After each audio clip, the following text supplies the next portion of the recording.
On the first day of my 3-month Asian adventure in 1989, my wife Joanne and I wandered randomly into a Buddhist temple in Bangkok, Thailand. And on the floor of the temple there was a man praying. He appeared to be about 30. He was wearing a nice sports coat.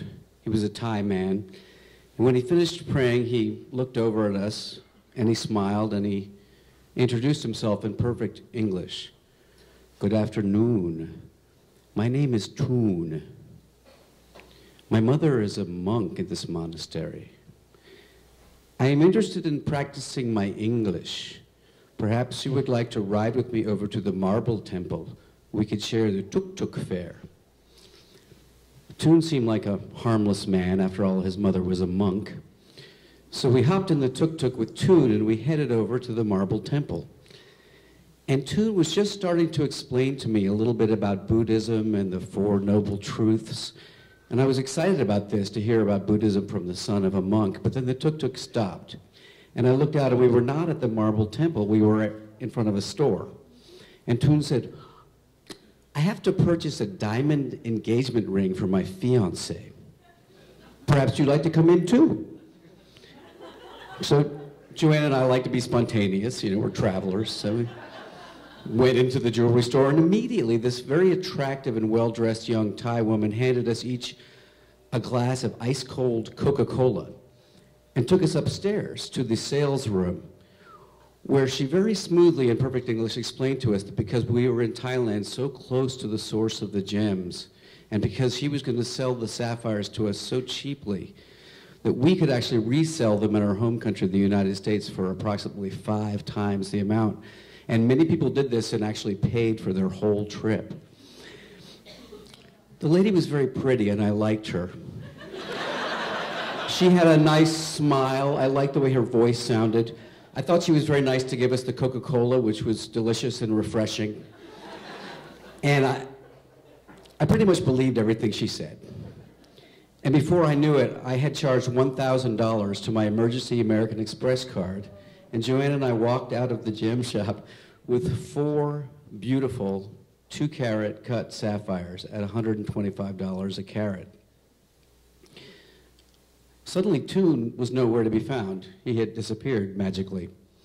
But he'd been replaced around every corner by dozens of other gem salesmen, all with a similar sales pitch, perhaps with different lines. One of my favorite lines was, if I am lying to you, the Buddha will kill me. This is new and troubling information about the Buddha. I didn't think that was how he rolled. But I realized I had been scammed, and I felt like an idiot. I felt like a rube. And I couldn't believe that I'd spent $1,000 on my first day in Thailand. And I just couldn't stop thinking about it. And Joanne could see that I was not having fun. And she suggested that maybe we just go down to the train station and take the train to the ferry to the island of Koh Samui a couple of days earlier than planned, where we could hang out in a hut on the beach away from the hucksters of the city. This was a great idea. So we went down to the train station. But waiting for the train, on the wall of the train station was a sign that said, please do not accept food or beverages from strangers, as they might be drugged. I absorbed that information. We boarded the train. Now, I love trains, and I love sleeper cars. And we got into our little compartment, which was seats at that point, and a little boy came down the aisle rolling a cart full of delicious-looking liter bottles of cold Singha beer. Joanne and I each had a beer, and I started to relax. And the boy came down again a few minutes later, and I had another beer. And that one went down pretty easily, too. 2 more beers later, all of my worries about the gem trade had evaporated, and the Thai countryside went clicky-clacky by peacefully. Night fell, and we converted our compartment into bunk beds, and I got up on the top bunk, and we pulled the curtain. It was very cozy. And I took out my wallet and my passport and my plane tickets and my newly purchased $1,000 worth of gems, and I put them in my fanny pack, which I then put in my day pack at the foot of the bed, and I fell right to sleep.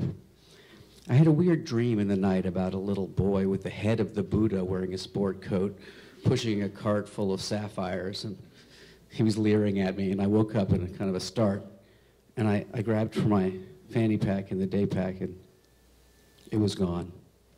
It had been stolen in the dead of night. I felt like such an idiot. I felt like a boob, and I'd never called myself that before. I started to kind of hyperventilate. So I used this little mantra that I had learned recently. It was a breathe in Buddha, breathe out mercy. No, that didn't work. I was kind of freaking out. I really was just about to have like a panic attack, so I tried to take stock of everything, like, you know, okay, wallet's replaceable. There was mostly just traveler's checks in there. The passport will be a hassle, and so will the plane tickets, so we can replace it. But I kept getting stuck at the gems, because I had suffered for those gems. I had been scammed out of my money for those gems, fair and square, and now I wanted them back. And I was mad, and I pulled the curtain open, and I hung upside down to Joanne and woke her up, and I said, Joanne, fanny pack, wallet, gems, yeah! I couldn't even talk. Joanne was not angry, and she was not panicky. Even though she's Irish Catholic, she must have had a bit of the Buddha in her. What she was mostly amazed and impressed at the skill of the robbers, which was not a bad angle to take, because we were going to have to learn some of those skills in order to get ourselves out of this. Maybe align ourselves with Toon and the beer-drugging beverage boy, to go on a kind of a Thelma and Louise, you know, tourist scamming adventure. That wasn't going to work. Besides which, the Buddha would kill me.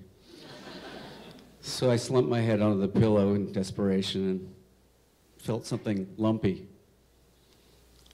I reached my hand into the pillowcase, and it was my fanny pack, which I had stashed there in groggy paranoia in the middle of the night. It was amazing. I opened it up, everything was there. I took the gems out of the box and I looked at them. They were beautiful. I had never been so happy to have something that only hours prior I had been so disappointed to have. I felt like the whole trip had turned into some kind of Zen koan, trying to edge me closer to enlightenment. The trip passed spectacularly. And when we got home, I went to the jeweler and I got the gems appraised, and of course I had paid more for them than they were worth.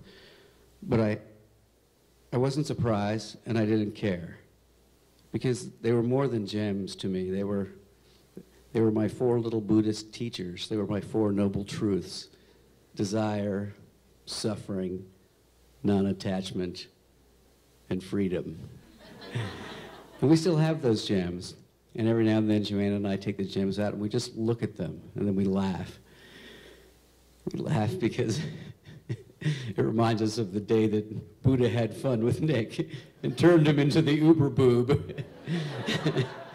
And we laugh, and the tears roll down our face. And that is priceless. Thank you.